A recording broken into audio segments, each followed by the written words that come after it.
Hare Krishna. Welcome, everybody. Nice to see you here on a Saturday, and welcome to everybody. It's Sunday, and welcome to everybody who's joined us online. Maybe Saturday online somewhere.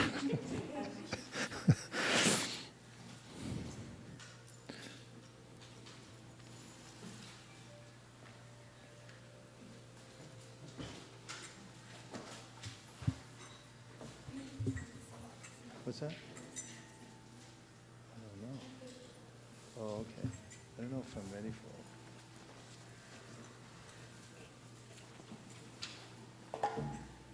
it.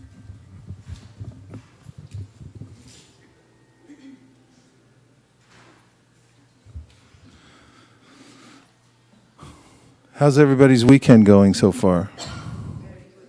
Good. Warm. Can it get any colder in here?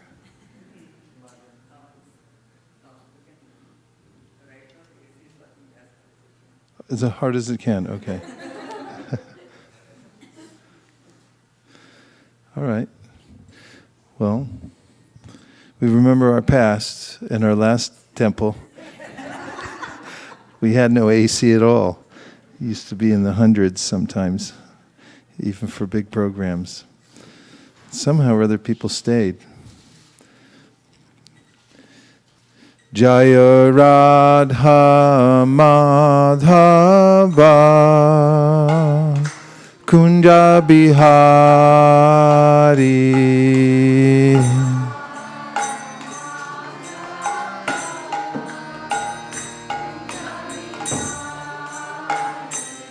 Jaya Radha Madhava Kunja Bihari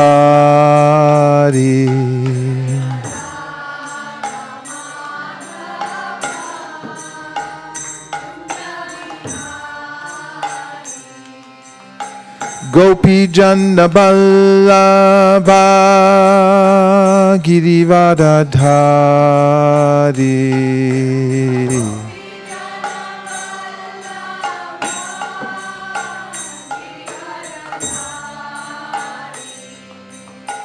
Gopi Jana Ballabha Girivardhari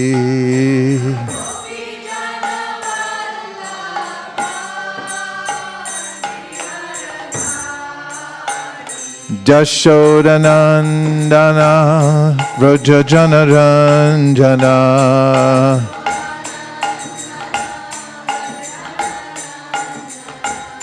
Jashodanandana Vrajajana Ranjana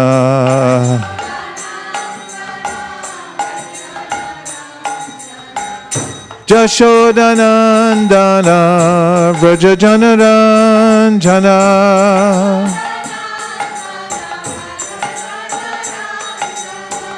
Jashodanandana Vrajajana Ranjana Jamuna Tira Banachari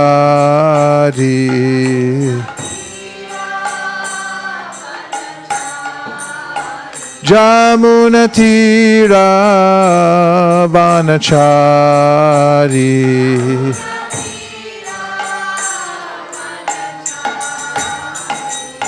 Jaya Radha Madhava Kunja Bihari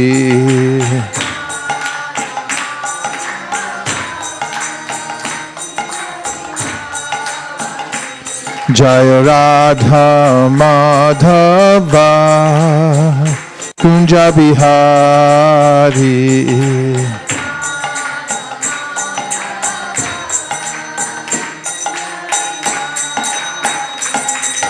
Gopi Jana Ballabha Girivardhari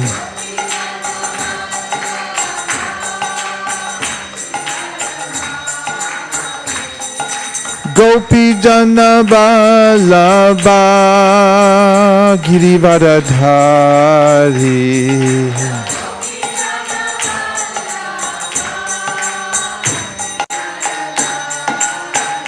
Yashodanandana Vraja Janaranjana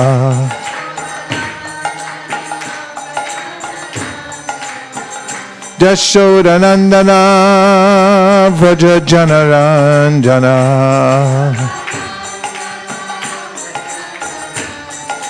Yashodanandana Vraja Janaranjana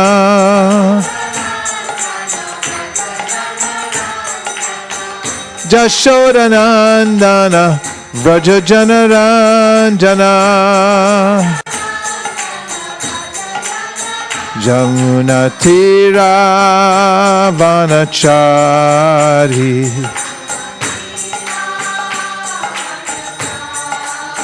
Jamuna Tira Vanachari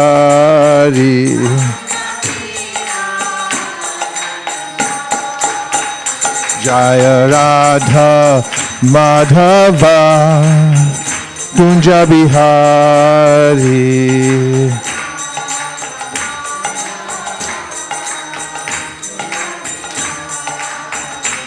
Jaya Radha Madhava Kunja Bihari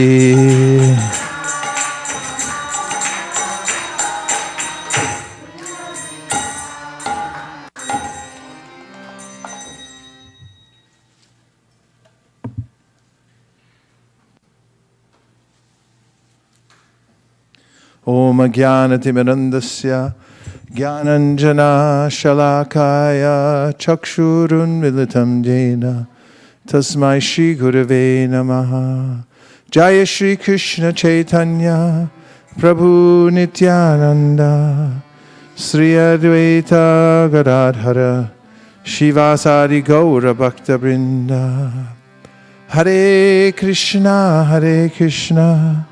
Krishna Krishna Hare Hare Hare Rama Rama Rama Hare Hare Gopremanande Hari Hari Bo. Can I have a Gita? Thank you. In the Bhagavad Gita, Krishna says in the 18th chapter about how one can become perfect by performing one's work, because we have a propensity to work in a certain way in this world according to our psychophysiological makeup. And that has everything to do with the momentum we carry with us from our previous lives. As those who read Bhagavad Gita know very well, we're on a continuum from one life to the next. And also, we're highly influenced, fully influenced by the three modes of material nature, these modalities. When we're in contact with them, shape our nature. Krishna says in the 13th chapter of the Gita, Purusha prakritisto hi bhunkte prakriti jahangunan karanam gunasangosya sarasad yoni janmasu. That whatever good or bad situation we find ourselves in is a result of our association with the modes. Gunasanga means association with the modes of material nature. And that creates our particular bodily, mental makeup. And that's reasonable according to the philosophy of the Gita as well, because in the 15th chapter of the Gita, Krishna talks about how our mentality at the time that we leave the body will determine the kind of physical body and mental body that we get in our next life. He says just like when air crosses over a particular area, it picks up the scent. And similarly, our subtle body, when in contact with material nature, also takes on certain characteristics. And it's due to those characteristics that the material nature awards us our next body. So we get a particular kind of body, and we have a particular skill set or propensities in that life. And Krishna says that one can continue to work. In fact, he says you have to work because you can't stop working at any time. Nahi kashit shanamapi jatu tishat yakarma krit karyate hyavasha karma sarva prakriti jargunai. In fact, he says nobody can stop working even for a moment. You have to continue working because that's our nature. We're active. And the body, he says, cannot even be maintained without work. So if one uses that propensity for work to serve Krishna, then it becomes purified. One dedicates the work that one's doing for the Supreme Personality of Godhead, then the work becomes purified. And our senses also become purified by that activity. But in the course of it, Krishna says in the Gita, the 18th chapter, that there's a way in which every activity that one performs in this world, whether one is an intellectual, even if you're in the mode of goodness, you're a brahmana, or if you're a kshatriya, or a vaishya or shudra, these are classifications of different kinds of work that people do according to the modes of material nature that they're in, as I've just described. Still, Krishna says there's smoke. The smoke is the imperfection that occurs due to our being in contact with the material world. So he says that every endeavor, in fact, whatever endeavor we make, will create this also imperfection along with it. It arises. And he gives the comparison to fire. When you light a fire, which is very useful for so many things, and then you get smoke. Smoke comes from the fire. So he's letting us know that there'll be some kind of imperfection. Even when Krishna comes to the world, seems to be, due to the nature of this world, anomalies. Like Chaitanya Mahaprabhu came and he dispensed the highest truth of the spiritual world. But soon after he left, the message that he gave was degraded. And there were many movements that grew up that weren't following his teachings very carefully at all. In fact, they went the opposite direction in the name of following them. So if even Krishna has these kinds of anomalies connected to his teachings and so forth, due to the nature of this world, what to speak of others. So one point is that we can expect that there will be some kind of imperfection in whatever we do in this world. It's good to know. In fact, I note often that whenever I read this verse from the 18th chapter of the Bhagavad Gita about how there's smoke or imperfection whenever we perform our duties, oftentimes people appreciate it. They say, aha! Now I know why that happens. And it's easy to relate to that. So it's good to inform oneself of what can be expected, manage one's expectations coming into a life of service, to know that there will be some struggle, that not everything comes out perfectly, even if you're engaged in devotional service. However, I'm going to make a case from the 11th canto of the Bhagavatam that if one follows Krishna's plan, and that very perfect plan is laid out very succinctly by Prahlad Maharaj, who's one of the great teachers of this science of bhakti. In his prayers, or in his teachings, actually in answer to his father, who was Hiranyakashipu, wasn't very interested in devotional service, quite the opposite. When he asked Prahlad to explain what some of the ideas he's learned in school were, Prahlad Maharaj gave him something quite different, which was Shravanam Kirtanam Vishnu Smaranam Parasevanam Archanam Vandanam Dasyam Sakyam Atma Nivedanam, which is describing the 9 categories of devotional service. So Shravana means to hear about Krishna, and Kirtana means to chant his glories, to speak about him. And then after that comes remembrance, remembering Krishna. So he's talking about the direct path of devotional service. Of course, his father didn't like it very much. But this verse stands as a catalog of the main categories of devotional service that anyone can follow. And in the 11th canto of the Srimad Bhagavatam, in a very important section, of course, this whole 11th canto of the Bhagavatam is very important. And the Yogendras, who are these great sages, actually they're sons of Bharat Maharaj, for whom India is named. It's named Bharat. He had 100 sons. So 9 of them, the Navi-Yogendras, Kavi, Havi, Antariksha, Prabhuda, Pipalayana, Avirhotra, Chamasa, Drumala, and Karabhajana are the 9, happened to meet Maharaj Nimi. Maharaj Nimi was a great king, and he was performing some ritualistic sacrifices, and then he met the 9 Yogendras. And these saints were self-effulgent. If you meet somebody who's self-effulgent, you can see that they're full of knowledge, and naturally people are attracted.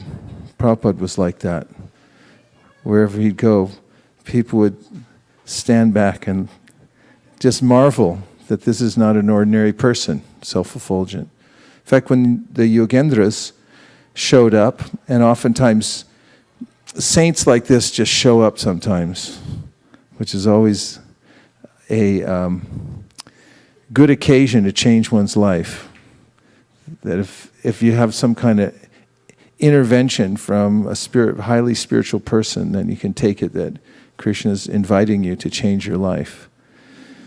Of course, you can always accelerate the process by inviting them to come in. That's a little scary sometimes, because then you're forced to change.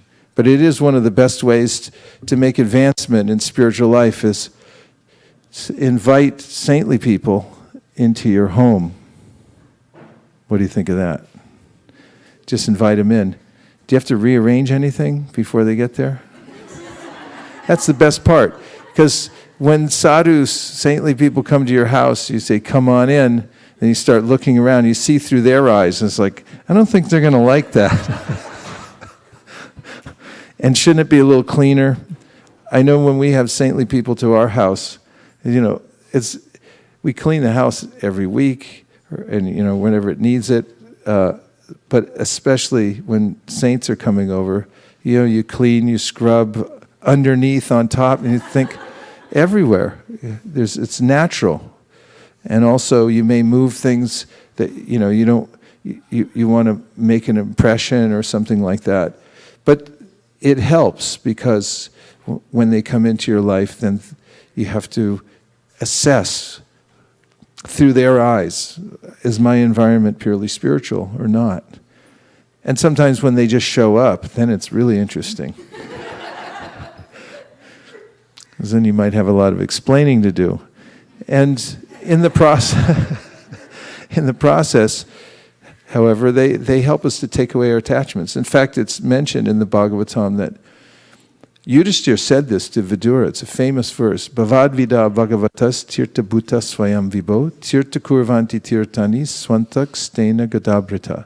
He said, you're a walking holy place. Wherever you go, you transform that place into a place of purity. He said, even if you go to the holy places, you even purify them, because it's said in the scriptures that the general mass of people go to holy places just to get rid of their sins.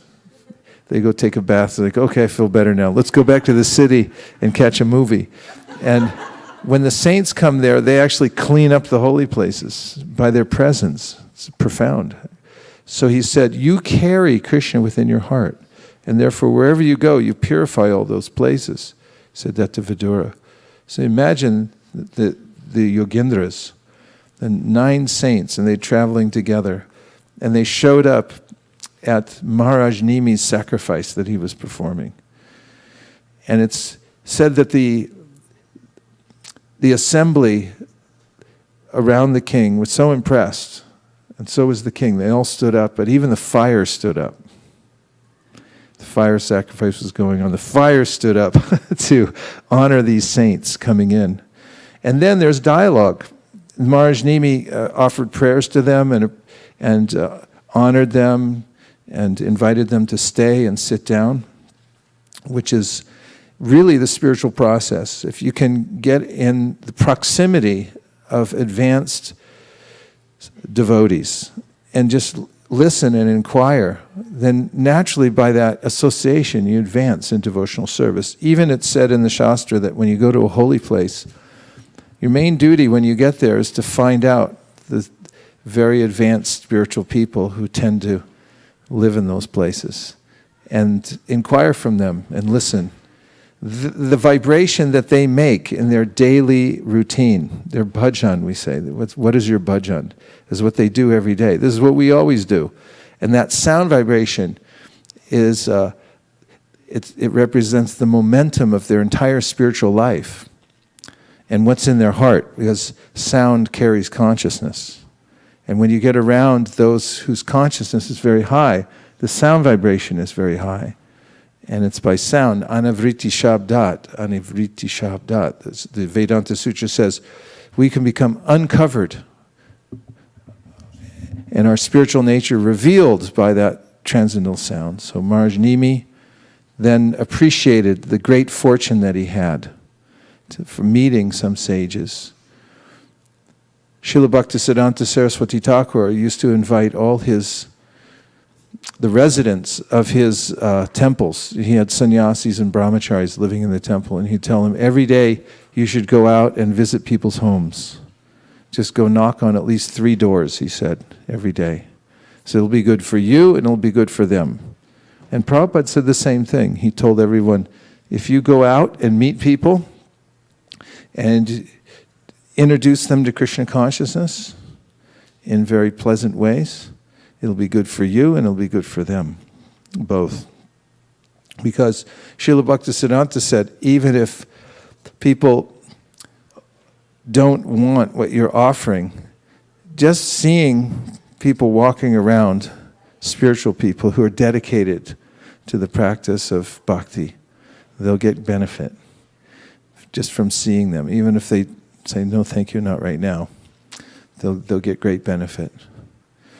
So, what must have been the conversation between Maharaj Nimi and these 9 Yogendras when they came there? And fortunately, we have it all recorded. It's in the 11th canto of the Srimad Bhagavatam, one of the most compelling and detailed explanations of devotional service. And it's one of those things that when you hear it, you'll know it. You'll know how advanced it is. The precision with which these sages describe our implication in the material world and the process for getting out of it is self-evident. When you hear it, you understand this is real knowledge. It is profoundly useful, something that you can take in. There's no obfuscation of the truth, but just complete precision. And that comes from realization. When somebody has realization and they present the truth, then it has a profound effect because it's satisfying intellectually, but also it has a practical aspect to it, something that we can perform. So what I'd like to do is read you a sample of some of the conversation that took place between the Yogendras and Maharaj Nimi. It's just sort of an insider's look. We have insider information. We have one of those situations where we get to sit in on the conversation. That's one of the powers of Scripture also. We may not find ourselves immediately in such a situation in Silicon Valley to be able to sit with the Nava-Yogendras. But we can. You can just read the conversation and you're immediately transported to that place and you can hear what they have to say. So one of the beautiful verses in the beginning of this chapter has to do with the power of devotional service.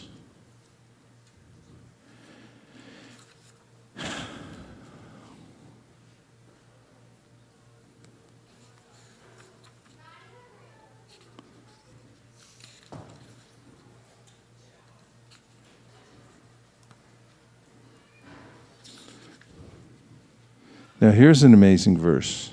Of course, this is spoken by Narada Muni.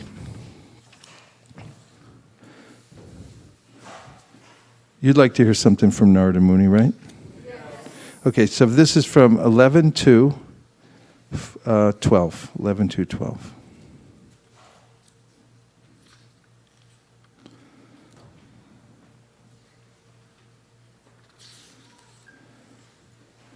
Pure devotional service rendered to the Supreme Lord is spiritually so potent that simply by hearing about such transcendental service, by chanting its glories in response, by meditating on it, by respectfully and faithfully accepting it, or by praising the devotional service of others, even persons who hate the demigods and all other living beings can be immediately purified.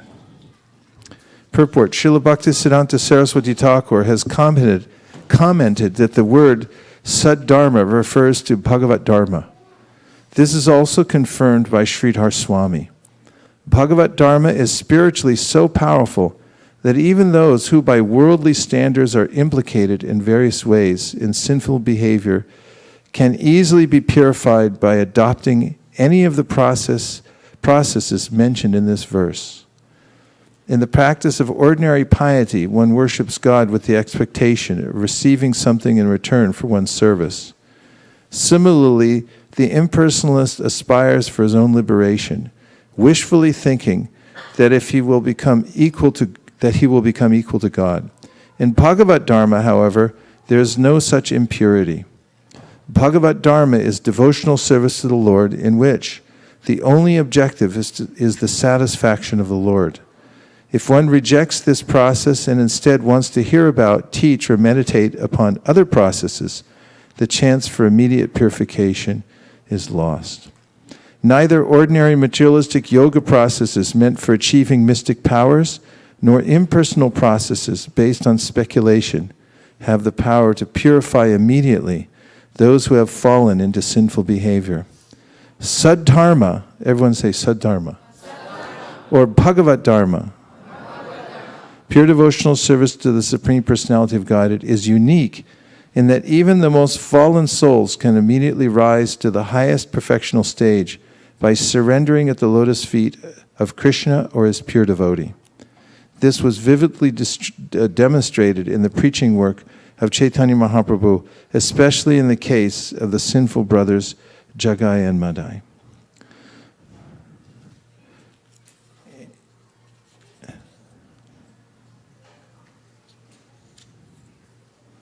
Did you like the verse?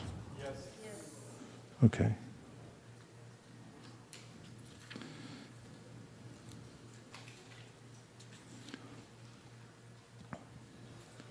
So the remedy given by the Navayogendras for all of the disturbing elements of the material world, and one of them is fear.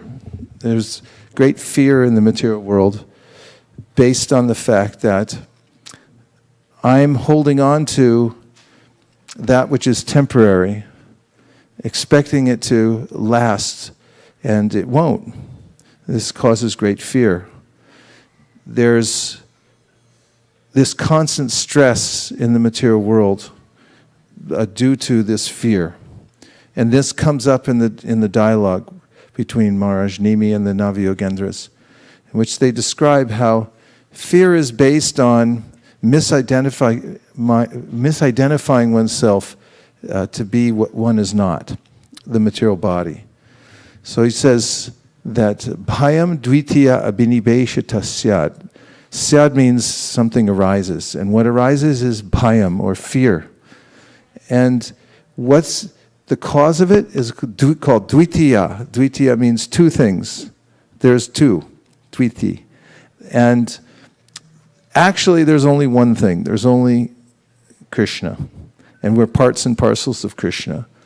But when I separate myself through consciousness from Krishna, I give up his service, and practically one can become so estranged from the Supreme Personality of God that there's no longer any trace of God at all. Then one can become abhinibheshita, which means absorbed.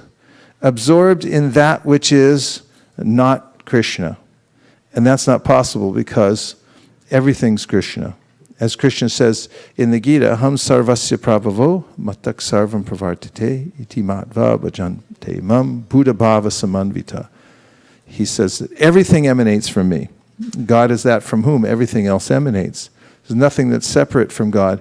But there's a way in which I can actually separate my consciousness from God and think that there's something else besides him and besides my relationship with him. And I can forget all about my relationship with him, and I can become absorbed in inferior things, dvitiya, something separate. And from that, I become fearful. So the verse says, Bhayam dvitiya abhinibheshata syad ishad apetasya viparyayo smritihi. That one develops a forgetfulness of Krishna and turns attention away. And in that situation, then I'm constantly fearful because I am now seeing something that is temporary. And I identify with that thing that is temporary. And at any moment it can be taken away. And therefore, I'm constantly worried that what I have will be lost. So then he gives the solution to the problem, which is what he says, Abhayam dvitiya abhinibheshata syad ishad apetasya viparyayo smriti tanmayatam buddha abhajatam bhaktyayika yesham guru devatatma. That just turn around.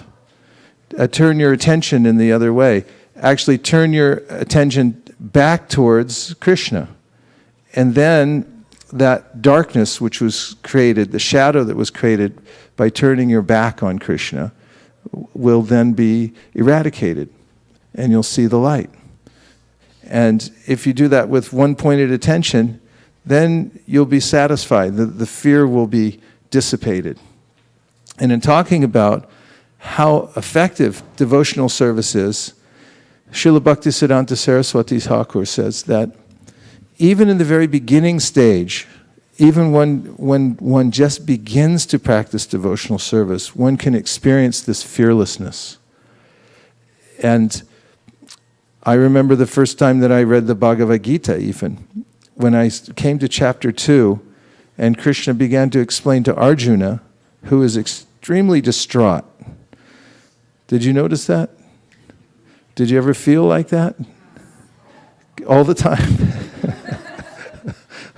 Yeah, could really relate to it, that he had come to the point of dropping his bow and feeling overwhelmed by this emotion and not knowing what to do. And just finally turning to Krishna, which is this impetus to actually turn to Krishna sincerely and give up any pretense of being the controller of the material world and the enjoyer, is a great opportunity. Doesn't come very often. Normally, it's a teachable moment, and right in the midst of Arjuna's great consternation, he turns to Krishna and he says, I give up. Please tell me what to do. And then there's kind of a relief for everyone reading that there's somewhere to turn. And that's the spirit of this verse we're reading. Tanmaya tam buddha abhajet tam. If you're intelligent, then turn your attention back towards Krishna. And Arjuna then asks, what's my duty? What should I do? And the first thing that Krishna tells him is, asochana vasochastvam pragnavaram chabhasase. Your speech sounds like you're very intelligent, but you're actually a fool. because you're talking about something that's temporary, as if it's the very important thing. So let me explain to you what the very important aspect of your life is, and then he describes how the soul can't be killed. And as I was saying, the first time I read that section, viscerally I was affected, and I felt relief immediately from that knowledge, to know that I'm something beyond this material body. No one had ever given such clear information about that before. So in such a straightforward and emphatic way. Isn't Krishna emphatic about it? He describes in many ways it can't be cut, burnt, dried, moistened. And it can't be affected in any way, the Atma. And that kind of very clear explanation of who we are, and then what our duty is as that eternal entity, is a great relief to any soul in this material world. Otherwise, no matter what kind of accomplishment one makes in this material world, and there's an irony in that there's this sense that if I simply get enough money, this is one of the ideas, one of the plans that one might have here in this world, that if I get enough money, then I can actually reach a secure situation where there'll be no more anxiety. There's only one small problem with that: it doesn't work. It just flat out doesn't work, because it's inherent in the misunderstanding that I'm the body, or that there's something that is more important than the soul. And no matter how advanced one becomes materially, and advancement has a lot to do with how much wealth one has in this world, the anxiety, the fear doesn't go away. The worry, there's so much to worry about. It doesn't go away. So this is a very simple explanation of how to overcome fault, the fault that's naturally there in the material world, and also how to overcome fear and worry, which sounds like a good start, doesn't it? Because worry is always there. Now, what is the opposite of worry? Prayer. Worry means that I simply run the factory. There's a factory in my mind, and I can run it 24 hours a day. It goes and it manufactures all kinds of plans upon plans for how to get situated beyond fear in this material world, in a solid situation. And Krishna, when describing somebody who's actually come to a point of solid standing in consciousness, in real consciousness, what we call spiritual consciousness, this person is called Sthita Prajna. Everyone say. Yeah, they're situated in perfect consciousness. The first thing he tells, Prajahati yadakaman sarvan partha manogatan. He says the person shuts the factory off that's manufacturing all these ideas for happiness in the material world. Just shut it off. Going out of business. In fact, Prabhupada mentions in one of his purports in the 5th canto of the Bhagavatam that everyone's set up a little business here in the material world. Every little jiva has a little business going on here. I see in India these little stalls people have along the road. They're just like wooden stalls with a little opening on the outside. And I'm not sure what they sell, but I think it's some kind of pan or something. Pan. Little packets. They have little packets of stuff, because I know rickshaw wallahs take them all the time. Yeah. It has some aromatic thing, and I think they get something out of it. Like, hey, I think I'm all right now. And but that's all they sell. They have that, and then there'll be 10 of them in a row selling these little packets of stuff. And I'm thinking, how do they make any money? And I look in there, and the guy's just kind of lying in there waiting for, I don't know when they get customers, but somehow everyone in the material world's got one of those little shops. What are you selling?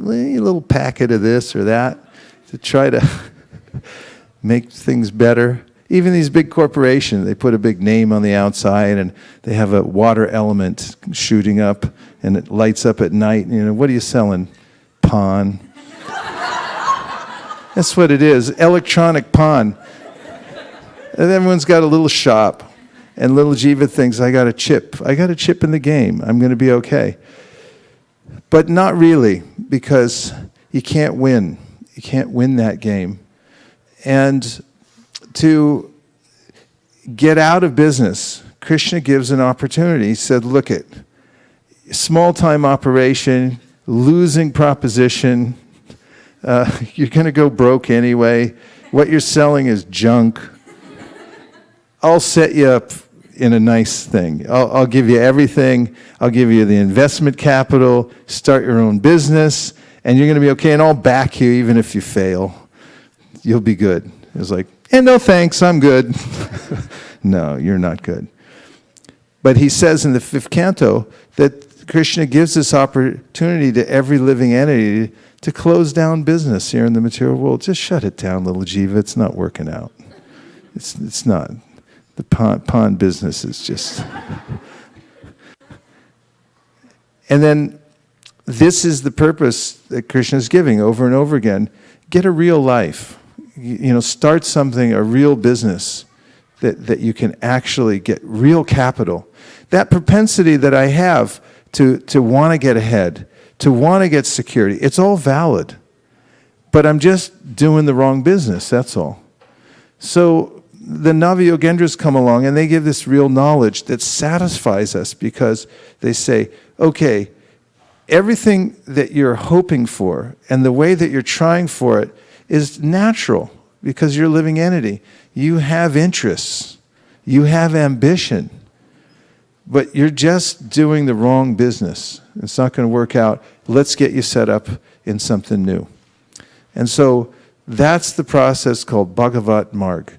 The direct process of worshiping Krishna is a growth industry. It's something that you can actually become wealthy. You actually become spiritually wealthy. And you can continue that propensity to accumulate, to seek shelter beyond fear, and it'll actually come to fruition. You'll actually become wealthy. From following the Bhagavat Marg. So these saints and sadhus who come around are the best well-wishers of everyone because they give this opportunity to really start over and begin a real process. So everyone has some plan, and these are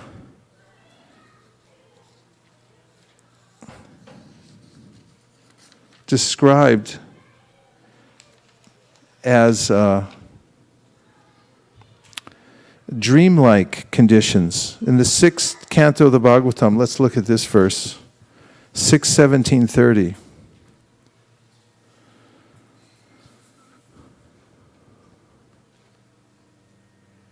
As one mistakenly considers a flower garland to be a snake or experiences happiness and distress in a dream, so in the material world, by a lack of careful consideration, we differentiate between happiness and distress, considering one good and the other bad.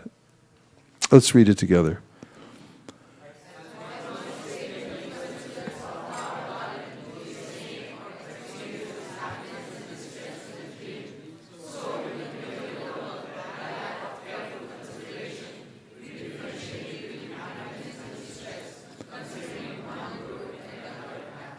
And Chaitanya Mahaprabhu puts it like this in the Antya Lila, Chaitanya Charitamrita 4:176. In the material world, conceptions of good and bad are all mental speculations.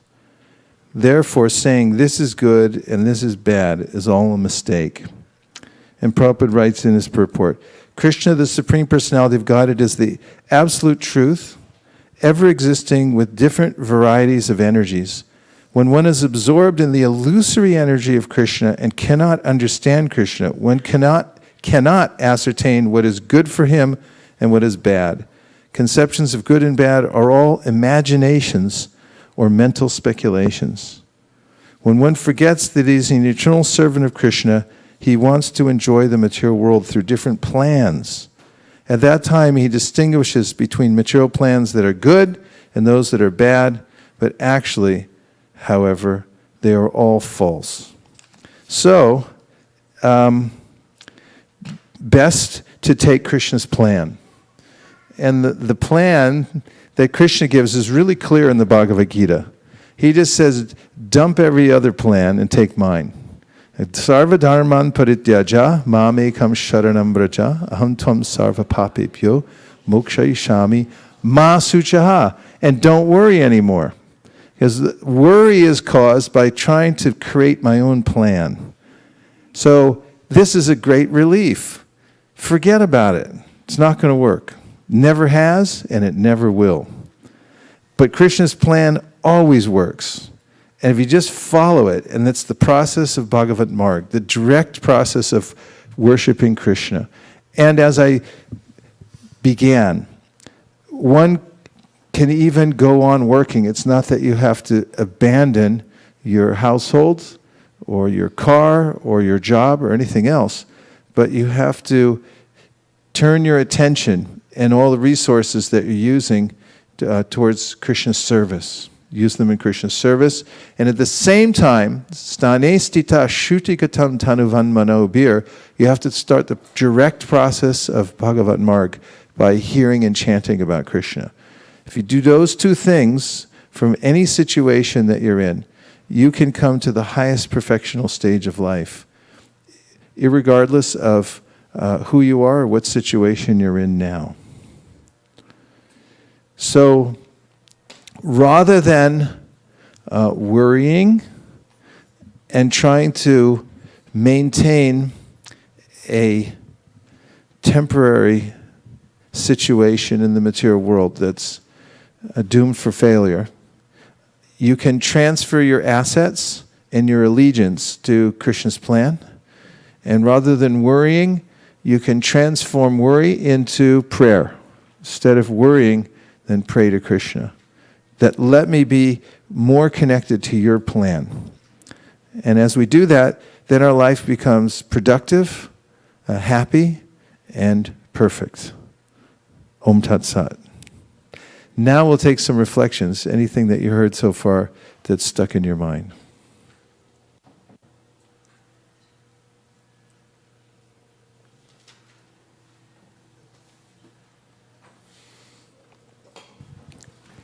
I had the... Oh, please. My takeaway is invite saints to your home. Invite saints to your home, yeah. Why? Why did you relate to that so heavily? I think there's a story behind that somewhere. No, you said because when you see them, you see the inside with their eyes. So we see what is not right and what needs to be corrected. So in preparation of their coming, maybe we can get many things right inside our home. Yeah, nice. Prabhupada used to give the example of pouring milk into a glass of ink. As you continue to pour, the ink goes out, and after a while, then there's only milk left in. So one of the great secrets for advancing in devotional service is given in the Shastra. Sadhu Sangha, Sarva Shastra Koi, Lava Matra Sadhu Sangha, Sarva Siddhi Hoy. That you can attain all perfection by association with sadhus. And Chaitanya Mahaprabhu says that this is the root cause of advancement in devotional service is association with sadhus. Sadhu means somebody who has taken Krishna's plan as the all-in-all. Krishna's plan is their plan, and that's their firm dedication in life. Yes? I like the fact where you said that scriptures, although you can't take part, you can participate in the conversations that happen, but scriptures transport you over there. Yeah, isn't it nice? In the morning time, I sit down and I read from the Bhagavatam, and it's my favorite time of the day. Just to be there with the Bhagavatam and read the purports and hear these amazing statements that come from the advanced souls. And you have intimate association with these great devotees. Prabhupada writes in one chapter in the first canto, "Thank you, Narada Muni, for appearing in this chapter."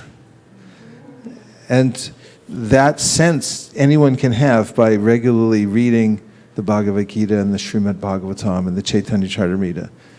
You can get more intimate association with these great personalities than you can if they were here in the building. So if they were here in the building, you wouldn't be able to talk to them because everyone else would want to talk to them. And if you try to make an appointment, they say, "Okay, I'll give you 5 minutes," because they're so busy, because everyone wants to talk to them. But if you just get their book and you just sit down, then you can, it's like, I got the inside track. I'll be here all day long.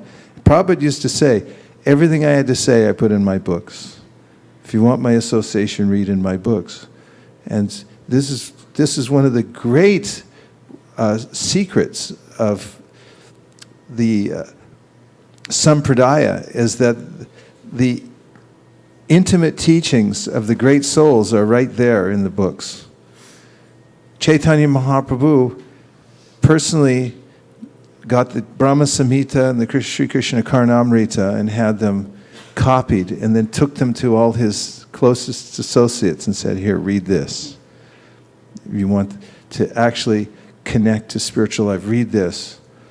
And so this is something that he also made available to the rest of the world. Srila Vyasadeva took the trouble to write down everything in the Vedas, and it was his feeling of compassion that I want everyone to have this experience. The best ideas come from Scripture. The worst ideas come from the 24-hour news cycle. CNN, Fox, all these kind of things. Thank you. We just got more information about forest fire in Vrindavan. Krishna swallowed it, don't worry. Yes? Hare Krishna Prabhuji. So this term fear, right, I think I have a disconnect here. I think possibly due to a few reasons. Obviously one is you mentioned is because of Maya, right? But like consider a devotee, right, who's trying to ramp up the path of devotional service, right? It's the fear is going to be there until he gets to a certain point, right? And No, I was saying, Jiva Goswami says, even from the beginning of practicing devotional service, in the very beginning, as soon as one decides that I'm going to do this and starts to practice, then one can experience this fearlessness. okay. And it's not that some of the higher stages of devotional service are reserved for later on. Oftentimes, Krishna at the outset gives the devotees this experience. But devotional service is so directly felt by the practitioners that anyone who just begins it can experience this for him or herself. Okay, Prabhuji. So one more point is, for example, when I am like chanting, right, and nobody is around me, obviously like I need to have respect, right? But then there should be also be some fear factor, right? That if I don't do this right, or if I neglect it, right, I might have to pay back later. Is that a right approach, or it's... Yeah, you can have that kind of fear. This is something that Prahlad Maharaj expressed in his prayers to Lord Nrsingadev, that I'm not afraid of you, he said. Everyone else is afraid of Nrsingadev. But I'm afraid of deviating from the path of devotional service and getting caught up again in the gears of the material world. I mean, you get too close to it, it'll pull you in. There are all these machines you can get ground up in, you know. They're dangerous. Okay. These machines, all these gears, you get too close, put your finger in, and then you can be ground up. Okay. So he said, I don't want to be caught in this pijamanam upakarsha vivo prapanam. He said, this material world's like a big grinding wheel. Don't let me get too close and get caught up again in it. It's really embarrassing. I mean, sometimes devotees take to the path of bhakti very seriously, and then due to the impetus that comes from past bad habits. There must be some pundit in the booth today pulling out these verses. That's pretty good. Oh, there is a pundit.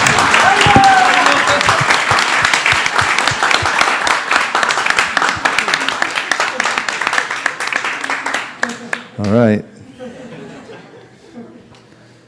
Yes, someone was practicing devotional service. This happened many years ago, and then left Vrindavan, happened to stop over in Thailand, and then due to past bad habits of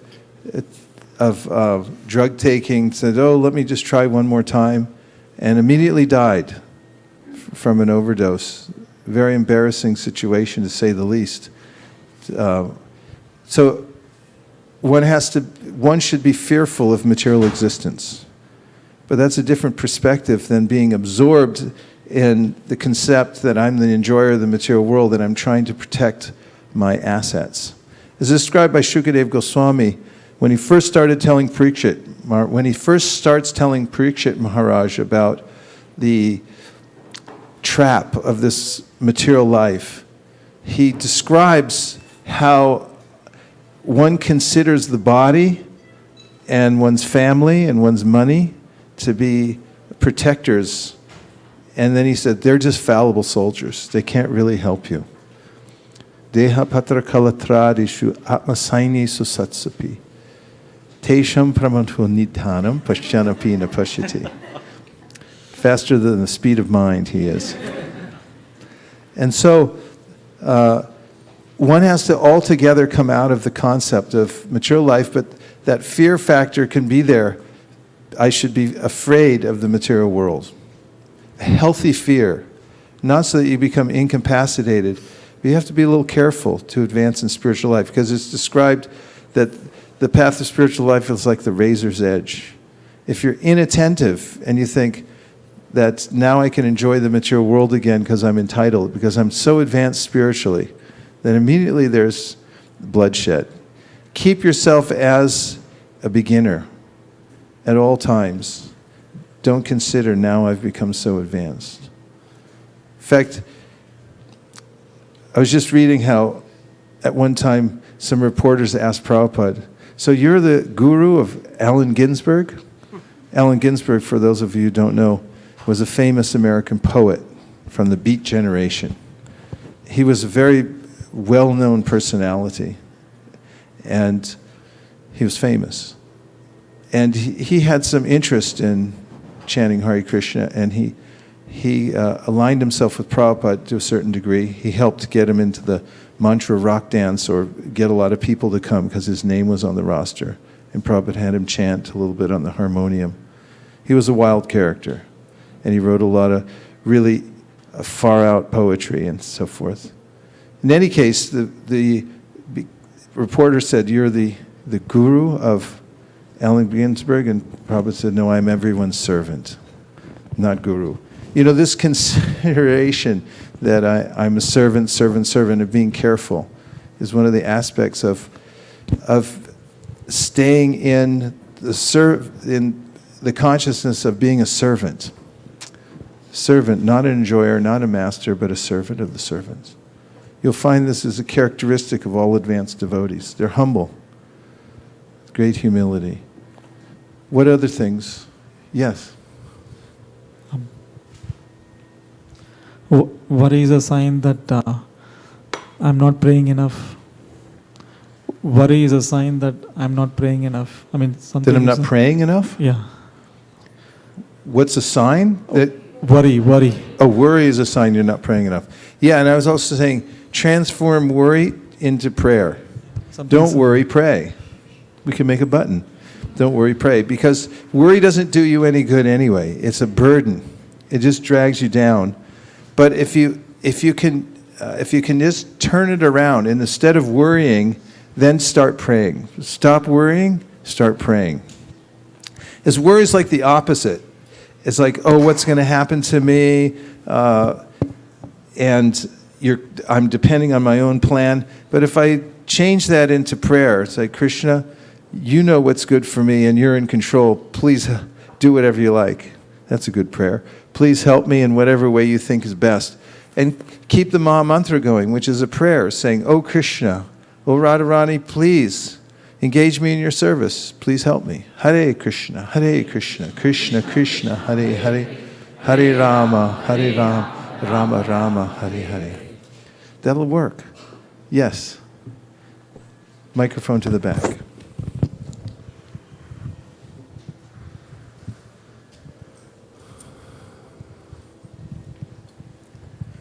Toward the end of your lecture, you mentioned 2 things. If you did, then you wouldn't need much. I missed that. Could you? 2 things that if you do, you won't need much? Yeah, or you won't need anything. I just missed that What did I section. say, Carmen?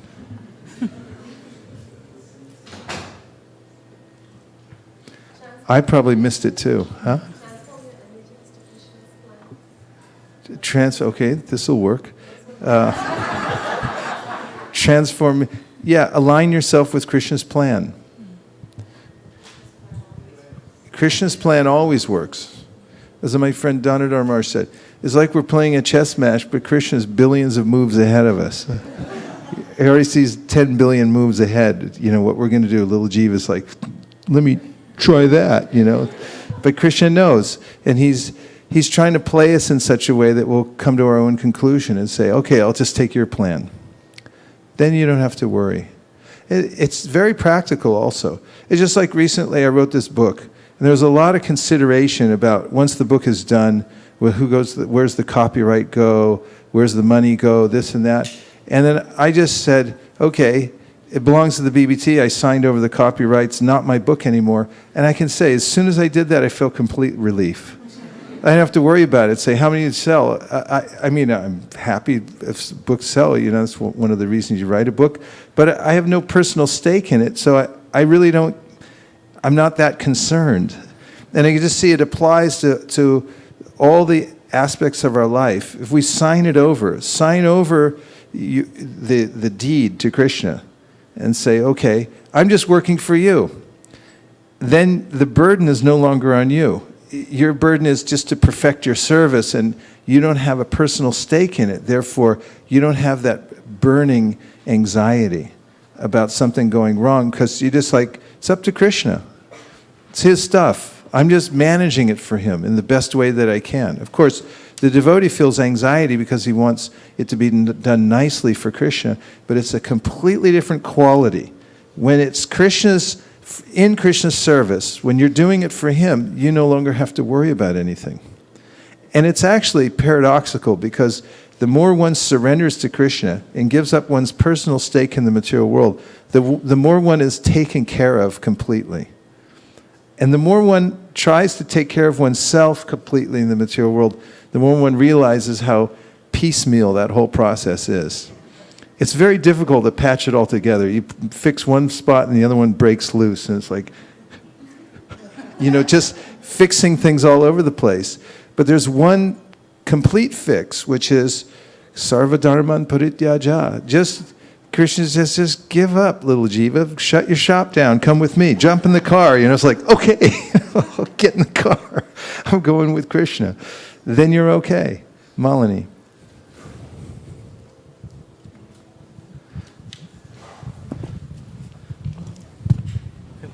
Hare Krishna Prabhuji. While we were out on book distribution in Haight-Ashbury, Union Square, we saw so many of the small businesses that people set up. It's almost like a pawn shop, but it's a different variety. And actually we observed in Union Square that we set up a table for maybe about less than an hour, and we observed them for 2 hours and 3 hours. They didn't even make one sale, but they were just sitting with their shop all set up. But on the contrary, we just set up a small table with a sign, and we sold like maybe 40-50 books in an hour. And they actually felt that some kind of envy or something, and they called the security and said, you know, these people are disturbing our business. And you're like, what business? And we actually tried to take away the sign. We still kept the table, so officially we could still set up. But still nobody came to their things, but our books were still going. So I was just thinking how if we actually try to take care of Krishna's business, then actually Krishna somehow or other takes care of us and the number of books that go out. Yeah. Prabhupada noted how he came to America with no money and no connections, and no backers at all, and he had a success that other people could study for or prepare for their whole lives, but would never even come close to. And he always said it was because of the power of the internal energy and because he had turned over his will to the will of his spiritual master. And anybody who does that in their own way will actually feel success, because when you're backed by Krishna, you can't lose. And even when you lose, you win. Yeah, very practical too. You can see that when you go out on book distribution. One last point. Yes. About worry and prayer. So I also have a lot of worry when it comes to goals and how we have to meet them and everything like that. But that worry actually transforms into an intense prayer. Because if you don't have that kind of a worry, then the prayer may also not be intense. So if you're... Yeah, that's a good point. And Prabhupada says, this is why Mother Yashoda accepts the role of Krishna's mother. He says, nobody knows this art, how to do this, of how to take spiritual anxiety. And the devotees take on this spiritual anxiety, and it's, as I was saying, a different quality altogether. And you take some service in the Sankirtan movement and take some responsibility. It means you're on the line for something. And then you have anxiety that's of a different quality. It's spiritual quality. It's actually purifies your existence. And for those who do take on such responsibility, for which they have to experience this burning spiritual anxiety for spreading the movement, Krishna gives special consideration. He helps those devotees to make advancement in devotional service. So this, the way in which Prabhupada set up the missionary activities, actually Srila Bhaktisiddhanta set it up this way also. Before Srila Bhaktisiddhanta, you'll notice that there were a line of Paramahamsas, like Gaur Kishore Das Babaji Maharaj, Jagannath Das Babaji Maharaj. They weren't going to Market and Powell and Haight-Ashbury and things like that. They were pure devotees, situated in, perfect bhajan. But Srila Bhaktisiddhanta Saraswati Thakur, that was a society of Paramahamsas, and they would associate with one another. Srila Bhaktisiddhanta started a society of Madhyama Adhikaris, those who would go out to teach Krishna consciousness. He wanted an institution that would give facility for Madhyama Adhikaris. Of course, even the most advanced devotees, the Uttama Adhikaris, they have to come to the Madhyama Adhikari platform in order to teach. But Chaitanya Mahaprabhu had this mission in mind. He gave this, go out and teach everybody. So Srila Bhaktisiddhanta, in his infinite intelligence, spiritual intelligence, and Bhaktivinoda Thakur as well, his spiritual master and father, helped us form this whole society, institution, through which Madhyama Adhikaris could come together and experience this spiritual anxiety of pushing on the Krishna consciousness movement. It is a kind of very intimate worship of Krishna, in that bringing people closer to Krishna in the spiritual world is the highest kind of service, as Krishna says in the Gita himself.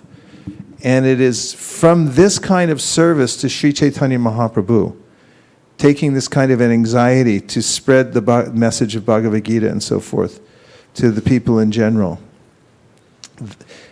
That is the best kind of austerity that brings one to the highest stages of devotional service. Until one can actually come to the point of reestablishing one's personal relationship with Krishna. This kind of consideration, the anxiety that you're taking on to go out and distribute books and so forth and bring people closer, actually prepares one for the highest stages of devotional service, for actually pure chanting of the holy name. Sarvapadi vinirmuktan tatpratvena nirmalam rishikena rishikesha sevanam bhakti ruchate. There's a way in which by engaging all of one's senses in Krishna's service, and there's no more absorbing engagement than thinking how to give people Krishna consciousness. then one's senses become purified and one serves the master of the senses. So this is what you're doing. It's exactly lined up with the parampara coming down from Lord Chaitanya Mahaprabhu. And that's why you're feeling it.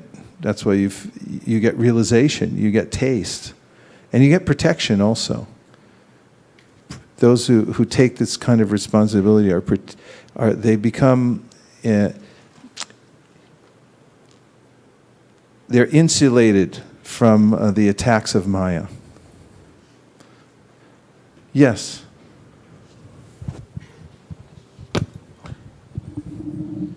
Hare Krishna. Sometimes when I'm praying, my prayers are very self-centered. I leave Krishna no options. So I so much connected to this mantra, let me be more connected to your plan.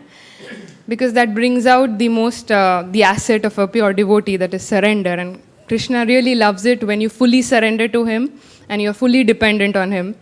And sometimes I want this, but I don't pray as like, Krishna, if this is good for me, let it happen. If it's not, it's your plan. Mm-hmm. It's more self-centered sometimes. So that's why I really connected with this mantra. And when his plans manifest, it's beyond material explanations. So, and thank you. Nice realization. It's very practical in the personal life of a sadhaka, as you're practicing and praying like this, and refining your desires for devotional service by this process. This is the progression of somebody on the path of pure devotional service. You can read about it in the Manak Shiksha. It's a new book that Urmila Devi Dasi rendered recently, translation, and also there's a workbook that goes along with it. She gave a really nice seminar at the Festival of Inspiration in New Vrindavan. And this book by, there it is. Order now. Yeah, Raghunath Das. Goswami, who's our Prayojana Acharya, means he represents the highest path of devotional service. And you'll notice in the Manak Shiksha, he's dealing with the very subtle ways in which the mind is still attached to the material world. And you might say, oh, well, this is for beginners. No, actually, those who become very advanced they become aware of the subtle ways in which they're still attached to the material world. And prayers to the mind, Manak Shiksha, teachings to one's mind. And he makes lots of prayers to the mind. Oh, my mind, please stop this nonsense. There's a recognition that this factory is still going on one level and another. And so, yeah, this kind of awareness of how you're praying and what your motives are, and trying to align yourself with this very simple thing, which is, Krishna, I surrender to you. This verse, Sarva Dharman Parityaja Mamekam Sharanam Vraja Aham Tvang Sarva Papibhyo Mokshayi Shami Masuchaha, is so powerful. In fact, I'm going to read the purport, because every time one reads this purport, one becomes re-enlivened in devotional service.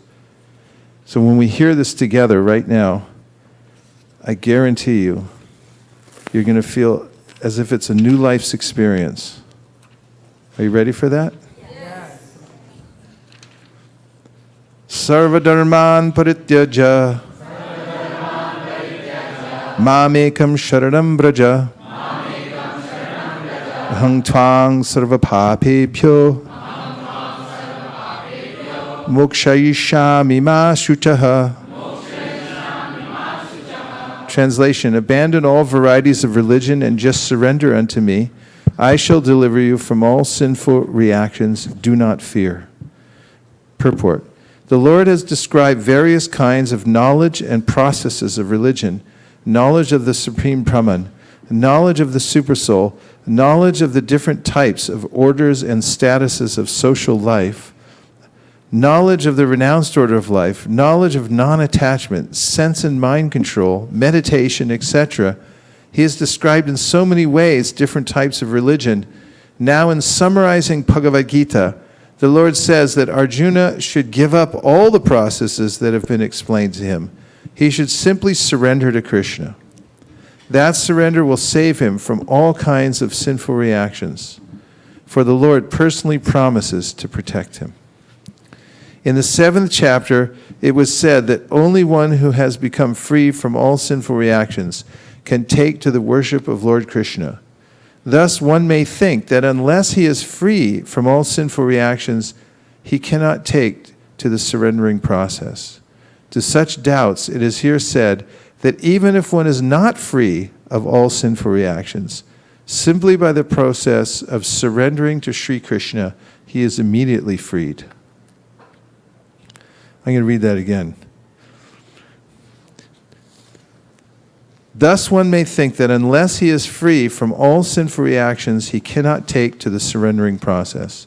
To such doubts, it is here said that even if one is not free from all sinful reactions, simply by the process of surrendering to Sri Krishna, he is automatically freed. There is no need of strenuous effort to free oneself from sinful reactions. One should unhesitatingly accept Krishna as the supreme savior of all living entities. With faith and love, one should surrender unto him. The process of surrender to Krishna is described in the Hari Bhakti Vilas.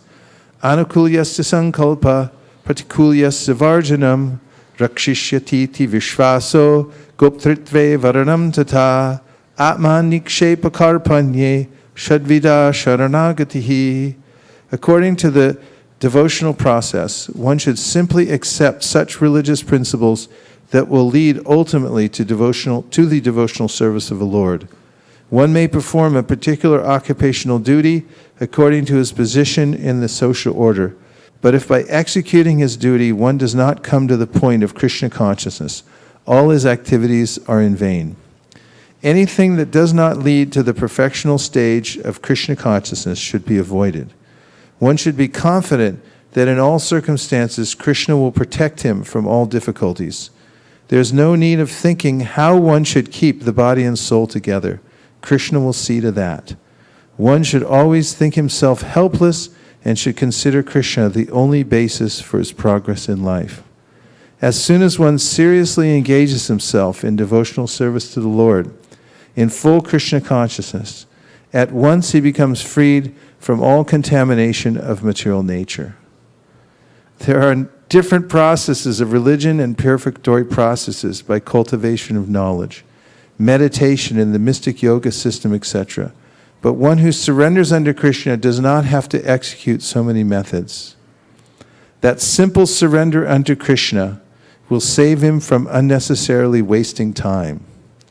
One can thus make all progress at once and be freed from all sinful reactions.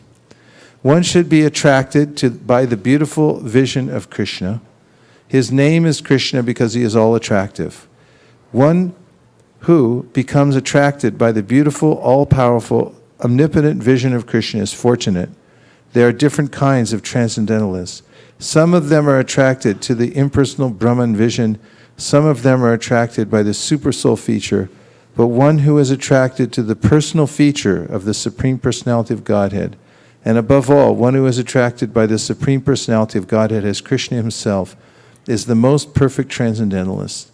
In other words, devotional service to Krishna in full consciousness is the most confidential part of knowledge, and this is the essence of the whole Bhagavad Gita.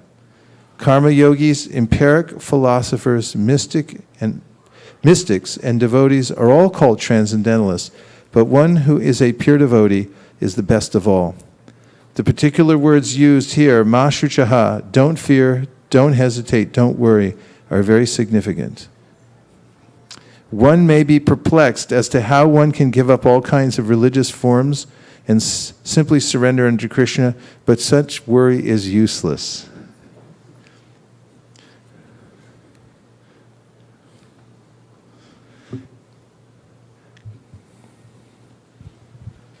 There you have it. I was just thinking how people do research in their doctorates and especially in the experiments, and then day and night they think over it. And then the scientist who found the genes, like he saw how his wife had put his braided her hair, and he designed the genes like that.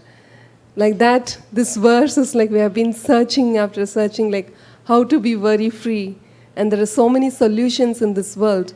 But just by reading this verse with a fresh perspective, with the beginner's mindset, it's all over, it comes confidence in the heart that Krishna is there. Do not worry. So it's like Krishna personally saying that it's just that moment that idea clicks in there. So I felt like that when we read this verse today. Yeah, thank you. Yeah, thank you for your comments. Yes. You had something? It's like a refresher course. Refresher course, listening yeah. to this. And this is the point of our continuous sadhanas. We have to have a refresher course every minute, because there's a way in which the material energy is on the attack. And one has to, as Prabhupada said, declare war on Maya, and one should be constantly vigilant. While we're here in this material body, there's always the tendency to be dragged by the modes of material nature away from Krishna. So one of the qualifications of a person who's surrendered is to always be on the alert. And I just recently, when we had the last SOS here, there was a devotee that came from St. Louis to visit. What was his name? Shravan. So Shravan, at every second he was hearing and chanting. There wasn't 1 second that he let go by. He'd jump in the car, he'd put it on his headset, be looking at a shloka. I mean, if 3 seconds went by, he was like something. And just by being around him, I was aware of all the, I thought I was closing in the gaps, but it's like, whoop, nope, he's closing in all the gaps. One gets a sense for how one can actually tighten one's devotional service and be very vigilant and careful to keep the vibration going in one's life. And this is the nature of advanced devotees. It's none other than keeping the vibration going all the time. And you'll find this for those who are advanced in devotional service. They're literally addicted to the sound vibration of Krishna consciousness. And avyarta kalatvam is one of the symptoms of bhava. One of the symptoms of deep emotion for Krishna is that I will not waste a second. I'm not going to waste a second in something idle outside of Krishna. Yes, somebody else had a point. Yes. Yeah, Prabhu, there are 2 points. Rupa. Yeah, yesterday also in the morning class you mentioned that when you fall in the situation where you can't do anything, just go and chant Hare Krishna, Maha Mantra. So that is the one way to overcome worry, like Hare Krishna, Krishna Krishna, Hare Hare, Hare Rama, Rama Rama, Hare Hare. Hare Krishna, Krishna Krishna, Hare Hare, Hare Rama, Rama Rama, Hare Hare. Also, on the topic of worry, I remember the statistic I heard from Devamata Swami Maharaj's class a few years ago. He was saying that around 70% of the time our mind thinks about, when think about worry, which is not worry. And 24% is something like which not going to be happen. Those kind of worry we do it. Like driving a car, I may, fall into accident. And what's the 70%? 72% is like, it's not really a worry at all. What like is it? When you buy a home, if tornado comes and what will happen? Should I buy insurance or not? Oh, not Those a kind of worry worry. because it's not, I see how you're saying it. It's just, you're projecting things. You're showing a little movie film about all the disasters, Yes. and it never happens. Correct. Yeah. And 72%. Yeah, he said That's a lot. So, and I remember this number very specifically. He said 90% of the time our mind thinks about the worry which is not going to be happen at all, and 4% are the genuine worry which going to be you should worry about. But you are very caught up with 96%. You really don't think about 4%. Yeah. And then when things actually do come upon us that seem rather dire, then nothing really changes. You just react to the situation in the moment and do what you can. There's nothing really to worry about. It doesn't help, in other words. That's true. It's a question. Aren't you worried? Will it help? If I was worried, would it help? How did it at all? And second point, on the 6th canto, we read the verse like, which is say like garland, someone misunderstood in a dream as a like snake, rope of the snake, and things like that. So in the Hatton Asbury, when distributing the book, one person came up and he was like, have some knowledge. He was more kind of, read the Vedas and kind of things. So he was saying that, what about your view on in the system of caste system, which is mentioned in the Shastras? I said, what are you talking about? Then I explained him all the 4 Varnas. And then he said, oh, my understanding is Krishna is Sudra. I said, okay, prove that, from which, Vedas you have read. He said, no, it is there. I said, yeah, let me prove with the verse, like where Krishna is saying, from the Isa Upanishad first verse, Isvara Parama Krishna. So Krishna is saying that. So he was making argument, and it was very, coming out an interesting way, saying that when the scientists, we agreed upon the point, when the scientists, get together, they make an argument through the reference of point. And if you have any reference which Krishna, says it's Sudra, then bring it up, we'll accept it. But if it's not, then, this is the, reference I'm making. And he was completely agree in the end. So really thankful for the, way you are teaching us and, making, to outer public, the view of, viewing the Shastra, nicely and, present to others. Thank you so much, Prabhu. Hare Krishna. Well, it's a good point that you make about how this is the foundation of our.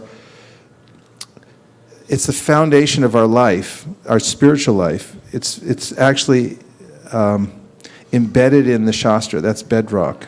It's the place where we can actually find shelter. Shraddha, as described, sometimes translated as faith, actually means faith in the Scripture.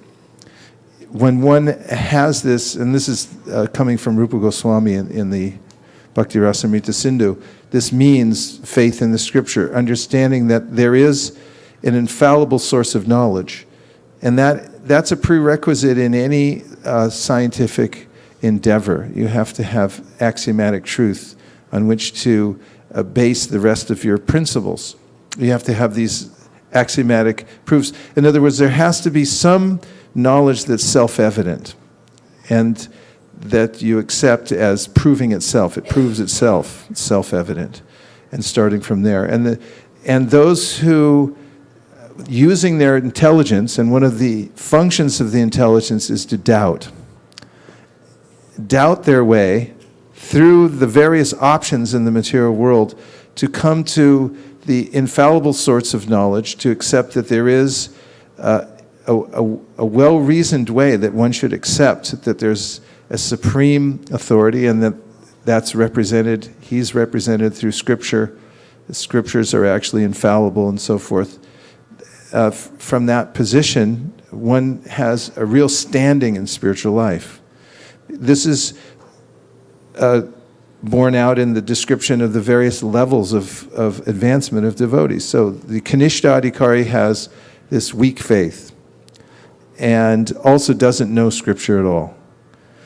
And then the Madhyama Adhikari has strong faith but doesn't know Scripture. And the Uttama Adhikari has strong faith but no Scripture. Both things. And can convince others based on logic and Scripture.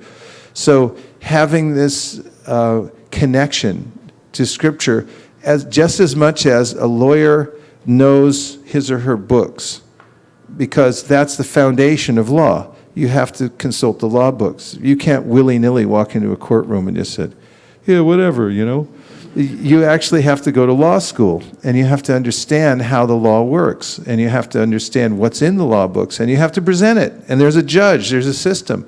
So, Shruti Smriti Paranadi Pantratriki Vidimbina Aikantiki Harer Bhaktiru Patayaiva Kalpate. Those people who talk about spiritual theories, but they don't connect them to the Shruti, the Smriti, and the Pantratriki Vidhi, simply create a disturbance in society. And we are representing the sampradaya, so we have to know the scriptures. So it's very important that we read the books. We don't just go out and sell them. And Prabhupada made this point over and over again. There's how many, such and such was selling so many books. Is he reading them?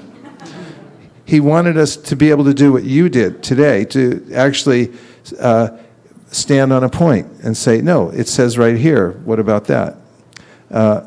And Nana Shastra Vichara Nipuno, Saddharma Samstapako. The Goswamis spent their time mining through the scriptures and putting together the most appropriate verses so that we would have this complete doctrine of Krishna consciousness representing Lord Chaitanya Mahaprabhu. And that's perfectly there in Prabhupada's books. So, good for you. Hare Krishna. So that was quite an impression you made when you mentioned about the panwala, when he gets something in his mouth and he gets the flavor of it and he said, I got something. I mean, it's, the wrong business we are in by just that small taste and flavor. If we add up our life instances, based on those small happiness that put us, going. But it's just we have forgotten and got stuck into getting a real life by being stuck in those small and short happiness. So, yeah, I'm thinking of Krishna says in the Gita, Yehi samsparshaja bhoga dukha yonai evate adyanta vanta konteya nateshu ramate buddha. And that is that intelligent people don't take part in this kind of connection between the senses and the sense objects. It's very flimsy and insignificant. And especially because adyanta vanta, they know that it has a beginning and an end. There's nothing in it for me, ultimately. So they're able to avoid it altogether. Tattvavittu mahabaho gunakarma vibhagayo guna guneshu vartanta iti matva nasajjate. I'm just seeing if you can keep up.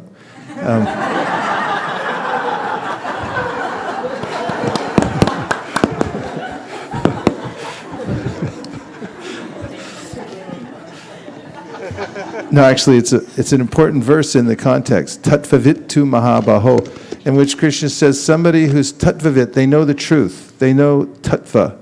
They understand what is substantial and what is insubstantial. You don't see them engaging with the insubstantial qualities of the material world because they know the difference between the two. It doesn't make any sense to engage in those things that are against my ultimate interest in life. Not wise. 328. Let's look at it. It's a nice verse. 328. I'll say, please repeat. Tattvavittu mahabaho. Gunakarma vibhagayoho. Guna guneshu vartanta itimatva nasajjate. One who is in knowledge of the absolute truth, O mighty arm, does not engage himself in the senses and sense gratification, knowing well the differences between work in devotion and work for fruitive results. The knower of the absolute truth is convinced of his awkward position in material association. That's worth the trip out here to the temple today, just to get that one sentence, isn't it? The knower of the absolute truth is convinced of his awkward position in material association.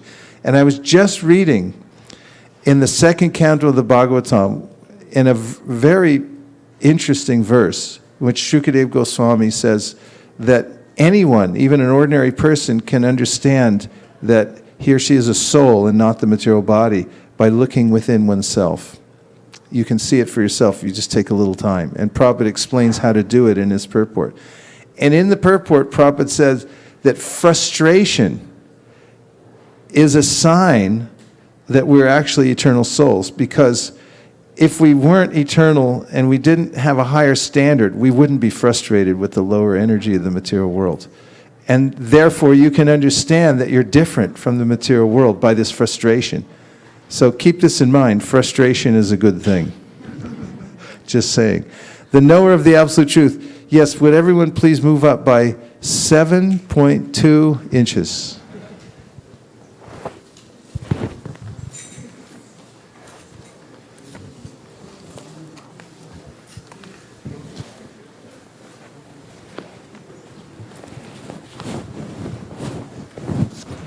Do you have that verse? Anumapakai. Okay, the knower of the absolute truth is convinced of his awkward position in material association. Anumapakai.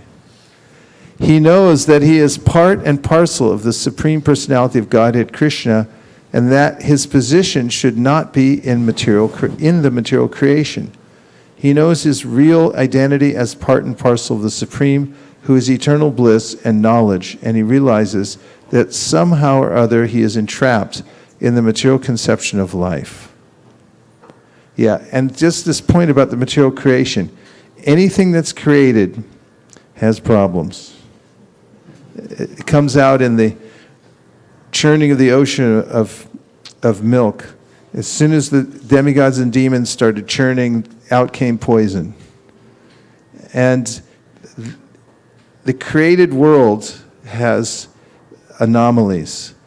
That which is beyond creation doesn't have the same quality and doesn't have the same anomalies that the material world does. So, he knows his real identity as part and parcel of the Supreme, who is eternal bliss and knowledge, and he realizes that somehow or other he is entrapped in the material conception of life. In his pure state of existence,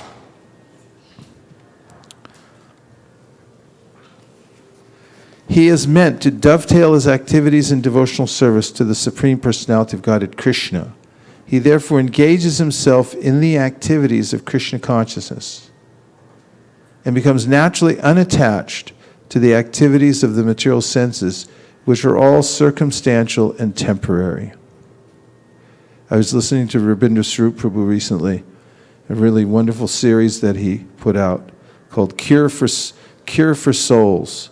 And in it he was talking about the history of ISKCON, and in the beginning how when Prabhupada came, they had actually prepared his books to present to the intelligentsia of society. But when he got here, as he said later, Krishna didn't send me first class men. He said he sent me third and fourth class men. And he was remembering how the word hippie, have any of you heard that word hippie? That wasn't what hippies didn't call each other hippies or didn't call themselves hippies. They called themselves freaks, believe it or not. In fact, there was a comic book, Zap comic, it was like Freddy the Freak was one of the, but everyone was like, yeah, he's a freak. And that's who Prabhupada got, was a kind of freaks. And one of the ways in which there was an idea of self-realization at that time during the counterculture revolution in the end of the 1970s was this taking of LSD. LSD is a drug, a psychotropic drug that gives one some euphoric feeling and hallucinations, and some would espouse some kind of different perspective of reality in such a way that oftentimes people would take these drugs and then feel as if they were very elevated in spiritual life. They'd have a kind of experience that they were beyond matter. And so oftentimes they would, taking LSD, they would have this thing, I understand, I'm God. I'm actually God. In fact, Rabindra Prabhu was saying when he was temple president and somebody came to the temple who had been taking LSD and came in and said, I really like the way you're worshiping me here.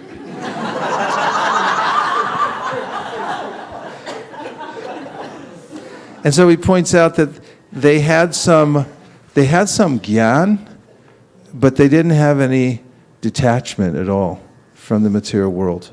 Whereas when one actually performs real devotional service, which I began the class with Shravanam, Kirtanam, Vishnu, this direct process, especially with hearing and chanting sufficiently every day, then one gets Gyan and Vairagya.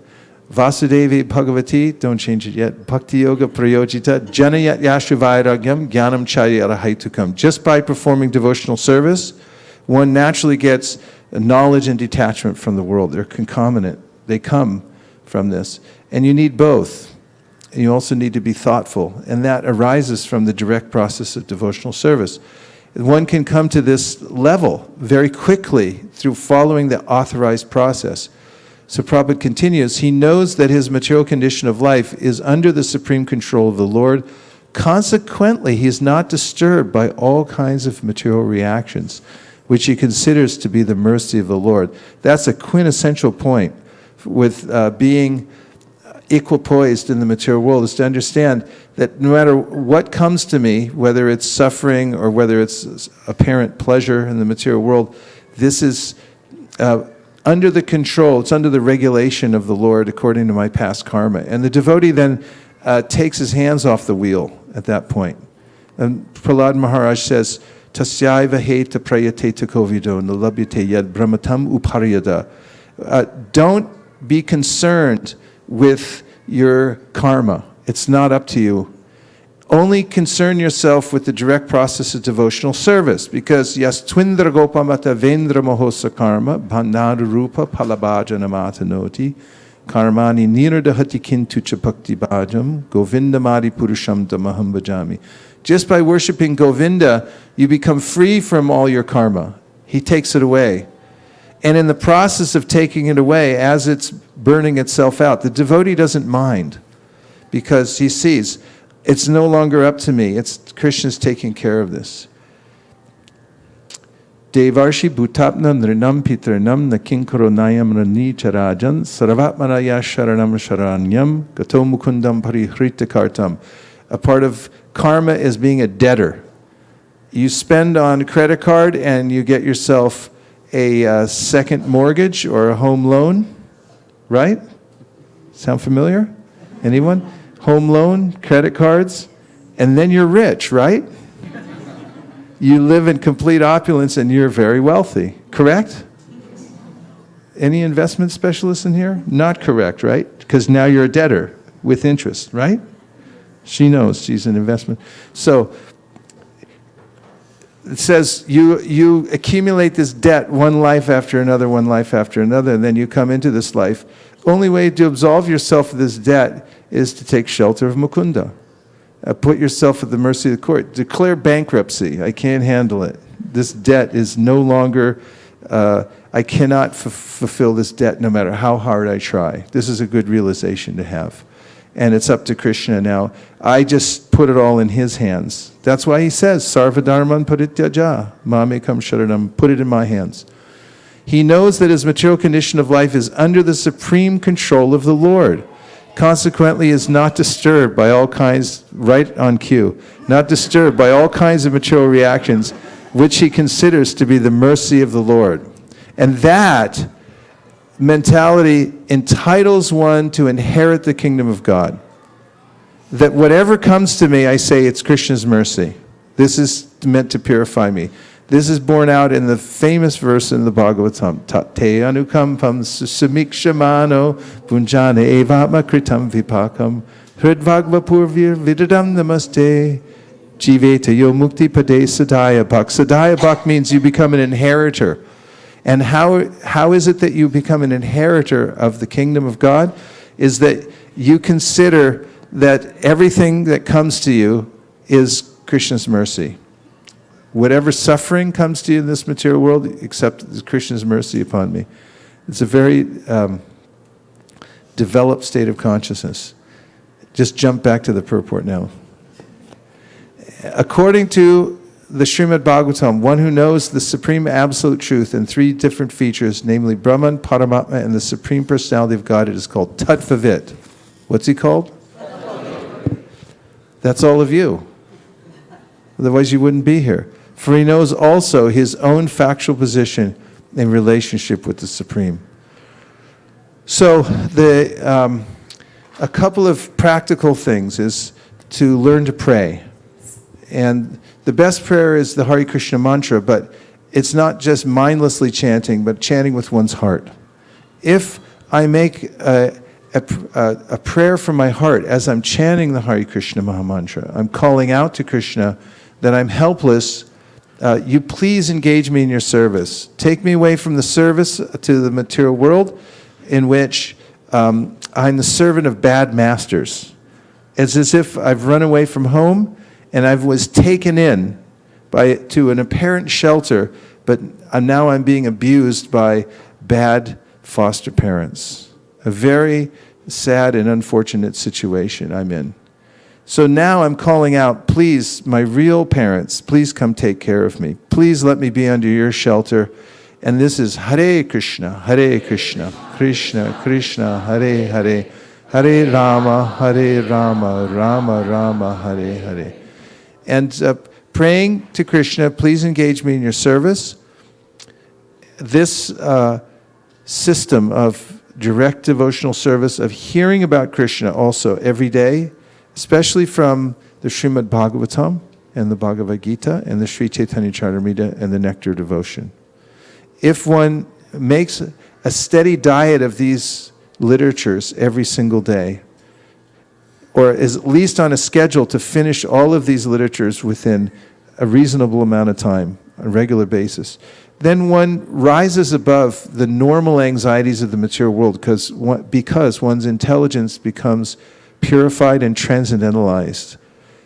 And that, along with the chanting of Hare Krishna and doing some meaningful service for the Sankirtan movement, that means give something to help spread the Sankirtan movement. Like now we have a goal to distribute 1,000 more, 10,000 more. 5,000 more Bhagavad Gitas we have to do between now and next weekend. So this is an example. What we do here, this is like a big, have any of you been to, in South India, I went once to a Telugu conference, and they had about 20 of these fire yagas set up, with Vedic Brahmins there all day long. Sasra Shirsha Purushaha Saksra Sasrapat Zabuming Vishwato Vitvat Achatishtat Shangulam. You know, all day long in the fire, ghee going in, and these fires burning bright all day long. Actually, they're there for days doing these yagyas. We're doing it here. Same thing. The yagya is this Sankirtan. And what we're putting in the fire is our talent and our resources. Whatever talent you have, whatever resources, you have to put it in that fire of Sankirtan. And that's the offering to Sri Chaitanya Mahaprabhu. So we emphasize here at ISV, we sort of founded our whole center of sacrifice around this distribution of transcendental knowledge. Prabhupada emphasized it a lot. All the services are absolute, but there has to be a tip on the spear. And that tip on the spear is the distribution of the transcendental literature. So we put a lot of emphasis on that. Books going into motels, books going downtown to people's hands, books going door to door, books going in libraries, books going in hospitals, books going in every direction. We can count it up. We know how many we did at the end of the year. We can do 10% more, 20% more. Every month we can look just like a normal corporation and see how we're expanding. So Malini was telling me just a couple days ago that now, of course, every year we're increasing the yagya, and we have 5,000 more Bhagavad Gitas between now and next week. So that's a fire burning, and then you can put your offering in that fire by taking those Bhagavad Gitas. So you can say, I'll sponsor 1,000 of those Bhagavad Gitas, and it'll only cost you how much? 1,000 Bhagavad Gitas would be what?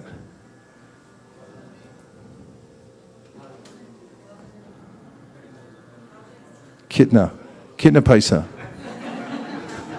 Huh? Only? 4,000 only? Okay, so $4,000. So a case of Bhagavad Gitas is how much? Only 108 for a case of Bhagavad Gita. So you give $108 for a case of Bhagavad Gitas, and if you don't give your $108 for a case of Bhagavad Gitas, there are a number of ways that the $108 can be consumed otherwise beyond your control. For instance, your kids need it to go to some program, Disneyland. That'll burn up a lot of those cases right there. That's $2,800 you're looking at to go see some mouse. Okay, so...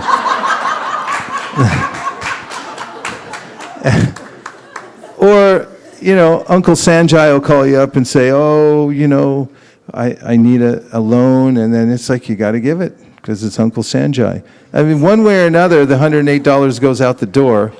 So those who are intelligent, the idea of sacrifice is, before it goes anywhere else, you put it right to Krishna. You put it right in the fire and just burn it up. Those who know, like this verse is saying, they know the difference between the substance and that which is temporary and doesn't come to any purposeful end. They try as mightily as possible to feed the fire with all their resources as much as possible. So that's one of the reasons we're all householder community. Fire in Vrindavan, Krishna swallowed it. Don't worry, it's okay. So we have these ongoing yajnas until there's no finish line, and you just leave your body and then you keep doing more yajna. But human life is yajna. It's sacrifice. And the more you can sacrifice for Krishna, the more you can put in the fire of sacrifice, the more you feel satisfaction, and the more you actually advance in life, and the wealthier you become. Counterintuitive, but that's the secret to life. So that's why we have these huge yajnas. We have Bhagavad Gita yajnas here to put out this fire, the Jnana Agni. We put the fire of knowledge out into the world by distributing books, which are containers that hold the seeds of knowledge from the spiritual world. This is a container. It holds seeds. And when they go out into the world, it affects people. It goes into their hearts and minds, and it changes their life one person at a time. So that's our what we're doing right now. The next big yajna. We have 5,000 Bhagavad Gitas sitting in storage right now that need to be sponsored, right? To go out to different places. So, yes? 10 sets. 10 cases of Bhagavad Gita? A little more for that. That was a big...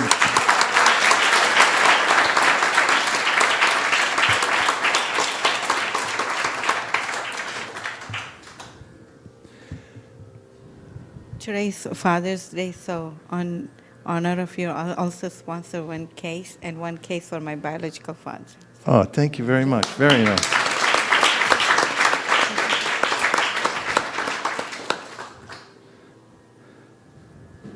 How about all 10 for you? Hare Krishna.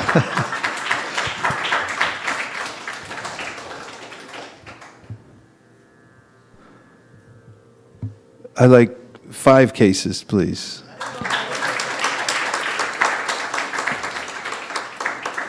I didn't mean to start this, but I was just saying some stuff. So apparently, it's the fire is burning and it's open for anyone who wants to put in. The cases are available for $108, and what it is, how many books in a case? 24 books. So each one of those individual books will be personally distributed to various very strategic locations around the planet. Yes, Malini? Here comes a big statement. For Srivas, on behalf of Gita Priya, 10 cases of Bhagavad Gita. Haribo!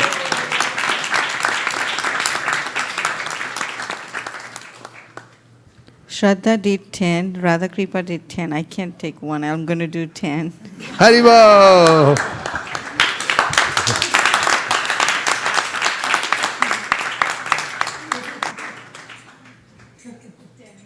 Hare Krishna.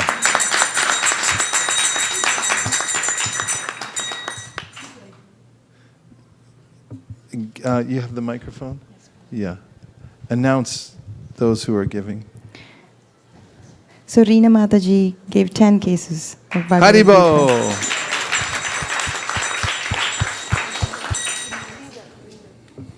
So Each case of Bhagavad Gita is $108. It has 24 Bhagavad Gitas in it. Purnima also, and also Father's Day, so it's a wonderful It's Purnima today. Yes. Okay. So when you give charity on Purnima, then you get multiple results. So that's something to consider.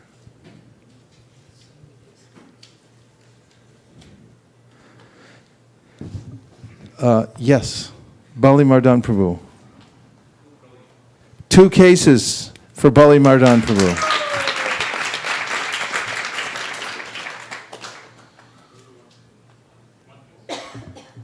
Hare Krishna. Sankirtan Prabhu, 1 case. Abhijit Prabhu. Ramarati Prabhu, 1 case. Selva's got his hand up. Silva Prabhu, 2 cases. Oh, Priya Kishori, she has started a new job and she's already sponsoring. Way to go, Priya. Can I know your name, please? Sonia Mataji, 1 case. Soni Mataji, 1 case. Oh, I see the big number coming from Rasika.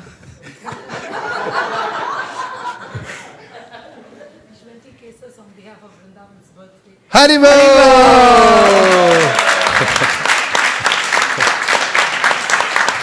Rasika Siromani Mataji sponsoring for Vrindavan for his birthday. 20 cases. Wow. Hare Krishna. Siddha Katha Prabhu, 1 case. Geeta Honda Mataji, 1 case. Sridhar Prabhu, 2 cases. Bishwapati Prabhu. His new name, we like to say it. Bishwapati. Hare Krishna Prabhu. Aparadhika Mataji's husband, 1 case. Nikul Prabhu, 2 cases. Haribo! Suresh Prabhu, 2 cases. Nilesh Prabhu, 1 case. Haribo! Koladvi Prabhu, 2 cases. Sridhar Prabhu, 2 cases. Gaura Shakti. Prabhu, 1 case. Haribo!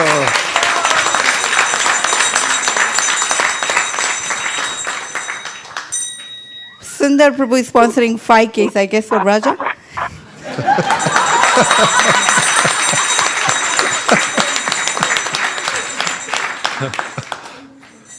Hare Krishna.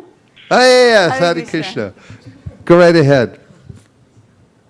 Hare Krishna, Prabhuji, this is Kameshwari, Danda Pranam, Krishna Prabhupada. I would like to do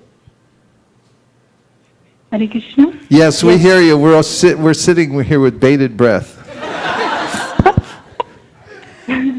So I would like to do 10 cases.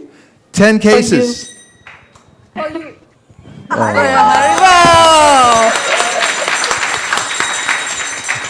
Prabhuji, I also have a question. So thank you for the wonderful class today. For all the worries I feel, today's class was just like hammer in the nail. Thank you so much for it. Hare Krishna. Okay. And we have some texts coming in from the internet. So, Preeti Radhika Mataji sponsors 2 cases. Preeti Radhika, 2 cases. Mayapur Bihari Prabhu, 5 cases. Haribo! Sudeep Prabhu, 5 cases. Haribo! We should say swaha after each one. Yeah.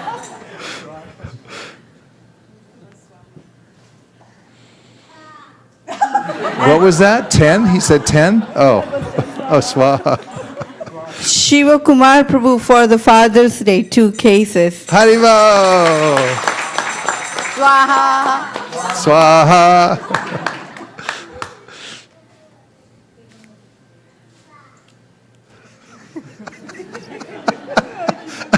Okay, I'm pointed somewhere here. Vivek Nama Prabhu. Oh, he wants to do it. Meena Mataji, Leena Mataji. 2 cases? 2 cases. Haribo. Swaha.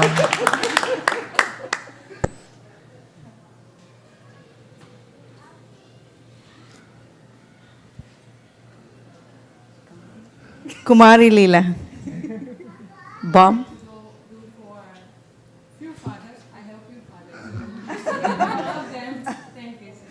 Haribo. Kumari Leela for all the fathers, 10 cases.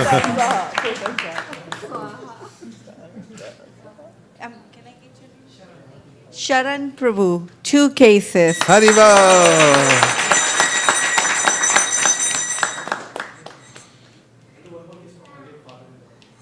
Haribo. Siddhikatha Prabhu for his late father-in-law.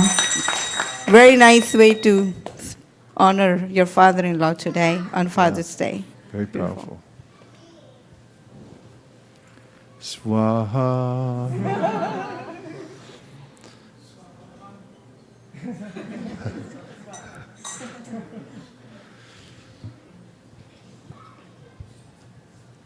Hare Krishna, Krishna Krishna, Hare Hare, Hare Rama,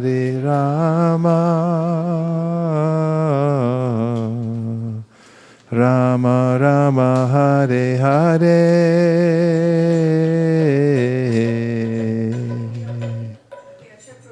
It up to me, I need your help.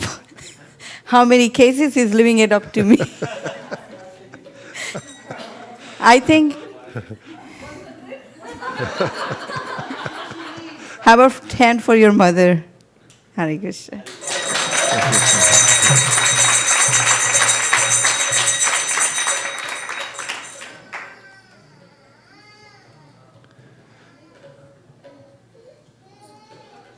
Well, we're coming towards Artik time. There's a few more seconds left, just in case you want to put an offering into the fire here on Purnima Day.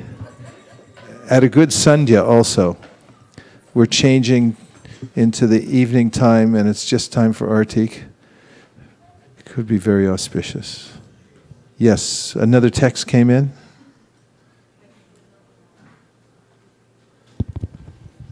Two cases from Sadhana Mataji. Haribo.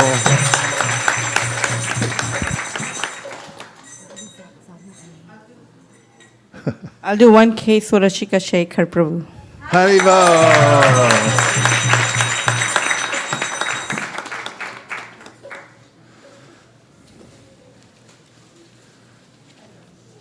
Well, we're counting down the seconds now until Artik. So what we're going to do is put all the asanas back over in the corner, and we're going to roll up this carpet.